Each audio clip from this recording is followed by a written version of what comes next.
नमस्कार, मैं कविता उनियाल। आप देख रहे हैं मीडिया टुडे टीवी। आज से ठीक 75 साल पहले फलस्तीन में एक कंपनी खोलकर वहां धीरे धीरे यहूदी बस्ती को बसाया गया और देखते ही देखते ये बस्ती इजराइल देश के रूप में कैसे कायम हो गई। आज की वीडियो में मैं आपको इसी के बारे में डिटेल में बताऊंगी। आप सोच रहे होंगे कि आज मैं आपको ये बात क्यों बता रही हूं। दरअसल 15 मई 1948 को 7,50,000 से ज्यादा फलस्तीनियों को उनके घरों और बस्तियों से जबरन बाहर निकाला गया और वहां पर जियोनी शासन ने इजराइल की स्थापना की। आज इस बात को 75 साल पूरे हो चुके हैं।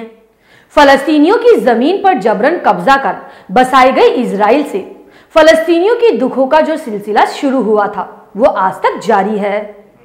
हालांकि फलस्तीनियों ने हार नहीं मानी है और वो आज भी अपनी सरजमीन और अपने अधिकारों के लिए लड़ रहे हैं।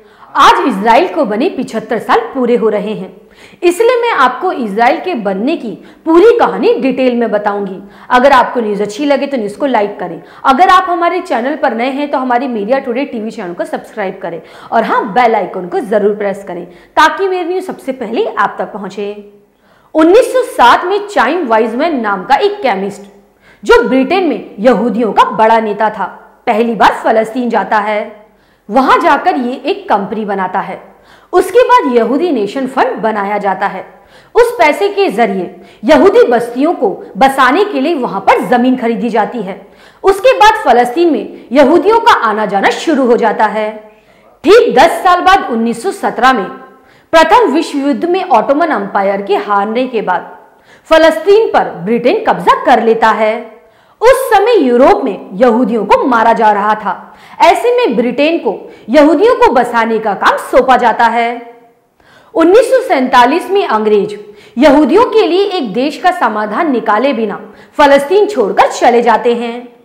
ऐसे में संयुक्त राष्ट्र फलस्तीन को 2 हिस्सों में बांटने का सुझाव देता है, एक हिस्सा यहूदियों के लिए और दूसरा हिस्सा फलस्तीनी मुसलमानों के लिए। 1948 में यहूदियों के एक बड़े नेता अलग इजराइल देश बनाने की घोषणा कर देते हैं। फलस्तीनी इसका विरोध करते हैं। तब दोनों के बीच जंग शुरू हो जाती है। ये जंग तकरीबन 8 महीने तक चली थी। इस जंग में एक तरफ अरब देश होते हैं और दूसरी तरफ इजराइल और पश्चिमी देश। अरब देश की सेना में 24,000 सैनिक थे, जबकि इजराइल और उनके पश्चिमी देशों की सैनिकों की संख्या लगभग 80,000 से ज्यादा थी। 8 महीने बाद 1949 को संघर्ष विराम के बाद जंग रुक जाती है और फलस्तीन का ज्यादातर हिस्सा इजराइल के कब्जे में चला जाता है। इस जंग में जो जमीन जॉर्डन ने कब्जाई होती है उसे आज वेस्ट बैंक कहा जाता है, जहां मस्जिद अल अक्सा मौजूद है। वहीं दूसरी तरफ जिस जमीन पर मिस्र कब्जा करता है उसे गाजा कहा जाता है। फलस्तीन की राजधानी यरूशलेम को 2 हिस्सों में बांट दिया जाता है। एक हिस्सा जॉर्डन के पास होता है, जबकि दूसरा हिस्सा इजरायली सेना के कब्जे में होता है। 1967 में एक बार फिर से दोनों पक्षों के बीच जंग शुरू हो जाती है, जो लगभग 6 दिन तक चलती है। इसमें इजराइल वेस्ट बैंक, गाजा पट्टी और गोलान हाइट्स पर कब्जा कर लेता है। कब्जे के बाद इजराइल यहां पर यहूदियों की बस्ती बसाना शुरू कर देता है और फलस्तीनियों को अपना घर छोड़ना पड़ता है। ये सिलसिला आज तक जारी है।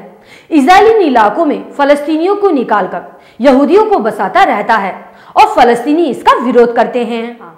इस सिलसिले को आज 75 साल पूरे हो चुके हैं। फलस्तीनी इस तबाही को नक्बा डे के रूप में याद करते हैं। आपको ये पेशकश कैसी लगे मुझे कमेंट करके जरूर बताइएगा। अब मैं आपको अगली खबर के साथ मिलूंगी। शुक्रिया।